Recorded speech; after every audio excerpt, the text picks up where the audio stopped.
Om Swastiastu. Ibu dosen yang saya hormati, saudara-saudari seluruh anggota kelas A1 dari Prodi Arsitektur yang saya banggakan. Sebelumnya, izinkan saya untuk memperkenalkan diri terlebih dahulu. Perkenalkan, nama saya Kadek Wahyu Kartika Putra dari kelas A1 dengan NIM 202062121007. Di sini saya akan membawakan materi yaitu elemen dasar dan bentuk. Nah, dalam perancangan, terdapat banyak elemen-elemen yang digunakan, seperti contohnya elemen titik, elemen garis, elemen bidang, elemen ruang, dan elemen bentuk. Nah, dari elemen-elemen ini, kita bisa merancang sebuah karya yang mempunyai kesan tersendiri di setiap lekukan-lekukannya. Nah, yang pertama elemen titik. Elemen titik memiliki panjang, lebar, dan kedalaman. Oleh karena itu, titik bisa bersifat statis, memusat, dan tak terarah. Titik juga dapat digunakan untuk menandai sebagai berikut, yaitu bisa digunakan untuk menandai ujung dan pangkal sebuah garis, bisa menandai perpotongan dua buah garis, bisa menandai pertemuan garis di sudut sebuah bidang atau volume, dan bisa menandai pusat sebuah bidang. Nah, selanjutnya yaitu dua titik.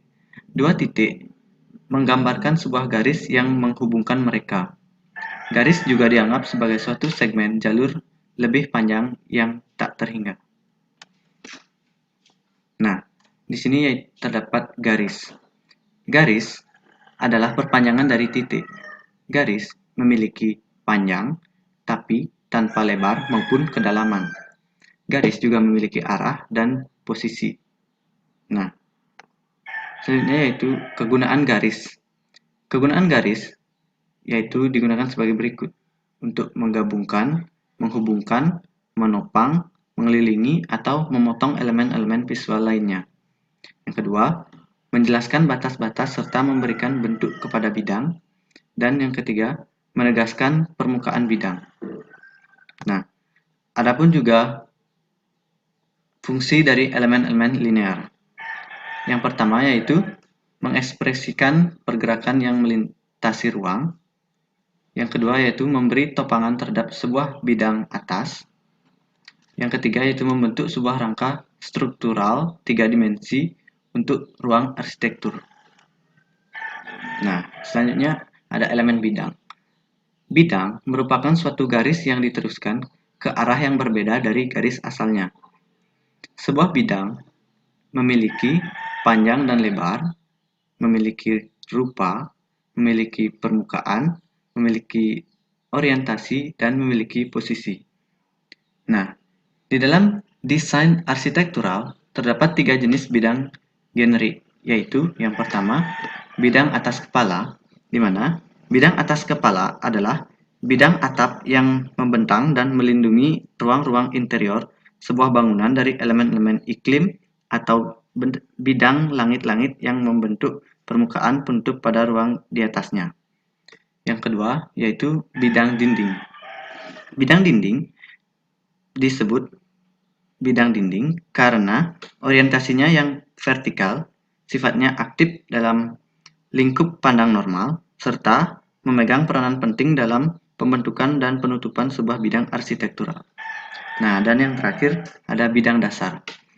Bidang dasar adalah sebuah bidang lantai dasar yang berfungsi sebagai fondasi fisik dan dasar visual bentuk bangunan, ataupun bidang atap yang membentuk permukaan penutup sebuah ruangan di bawahnya. Selanjutnya, terdapat volume. Volume adalah sebuah bidang yang diperpanjang ke arah selain arah naturalnya. Volume memiliki panjang, lebar, dan kedalaman. Volume juga memiliki bentuk dan ruang.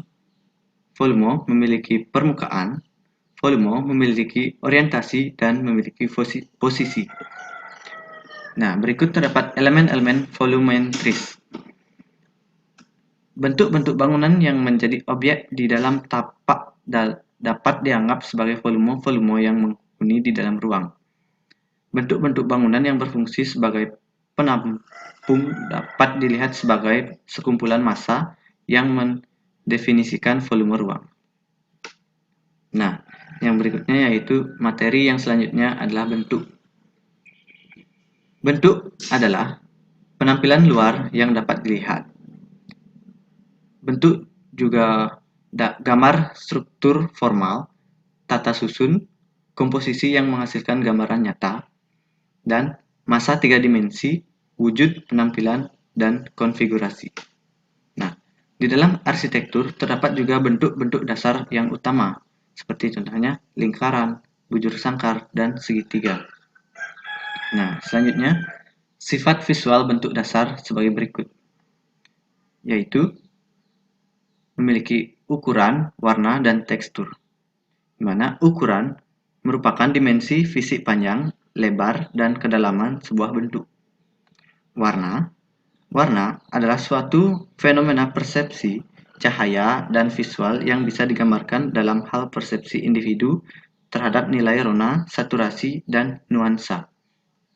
Dan tekstur merupakan kualitas visual dan terutama indera sentuhan yang diberikan pada suatu permukaan melalui ukuran, bentuk dasar, tatanan, dan proporsi bagian-bagiannya. Selanjutnya terdapat sifat-sifat yang saling terkait yang menentukan pola dan komposisi elemen-elemen. Yang pertama yaitu ada posisi. Posisi adalah lokasi relatif suatu bentuk terhadap lingkungannya atau area visual di dalam tempat di mana ia terlihat. Yang kedua yaitu orientasi. Orientasi adalah arah relatif suatu bentuk terhadap bidang dasar, titik batas area, bentuk-bentuk lain atau terhadap orang yang melihat bentuk tersebut. Dan yang terakhir, inersia visual. Inersia visual merupakan derajat konsentrasi dan stabilitas suatu bentuk. Inersia visual suatu bentuk tergantung pada geometrinya dan juga orientasi relatifnya terhadap bidang dasar, gaya tarik gravitasi, dan garis pandangan kita. Nah, bentuk juga dapat dibedakan yaitu menjadi bentuk beraturan dan bentuk tidak beraturan. Nah, bentuk-bentuk beraturan merupakan bentuk yang bagian-bagiannya terhubung satu sama lain dengan cara konsisten dan teratur. Sedangkan bentuk-bentuk yang tidak beraturan merupakan suatu bagian-bagiannya secara alamiah tidak sama dan terikat satu sama lain dengan cara yang tidak konsisten. Berikut juga terdapat transformasi bentuk. Transformasi bentuk dapat dibedakan menjadi tiga, yaitu transformasi dimensional, transformasi subtraktif atau pengurangan, dan transformasi aditif atau penambahan. Nah, berikut juga terdapat bentuk-bentuk solid primer. Bentuk-bentuk solid primer bisa contohnya yaitu seperti bola, tabung, kerucut, limas, dan kubus. Nah, suatu bentuk dapat dipertegas dengan cara seperti yang sudah terdapat di slide, yaitu yang pertama, membedakan bidang-bidang yang berdekatan dengan penggantian material, warna, tekstur, atau pola. Yang kedua, mengembangkan sudut sebagai elemen-elemen linier, independen, bidang-bidang yang berdekatan tersebut. Yang ketiga, membuang sudut-sudut untuk memisahkan secara fisik bidang-bidang yang bertetangga. Dan yang terakhir, menerangi bentuk tersebut untuk menciptakan kontras tajam pada peningkatan nada di sepanjang tepi dan sudut-sudutnya. Nah, yang terakhir yaitu tepi dan sudut. Sudut menunjukkan pertemuan antara dua buah bidang. Jika kedua bidang tersebut hanya bersentuhan dan sudutnya tidak dihiasi, maka keberadaan sudut tersebut akan tergantung pada perlakuan visual permukaan-permukaan yang berdekatan. Suatu kondisi sudut juga dapat diperkuat secara visual dengan cara menghadirkan sebuah elemen berbeda dan terpisah pada permukaan-permukaan yang bergabung. Sekian materi yang dapat saya sampaikan. Saya akhiri dengan Param Santi.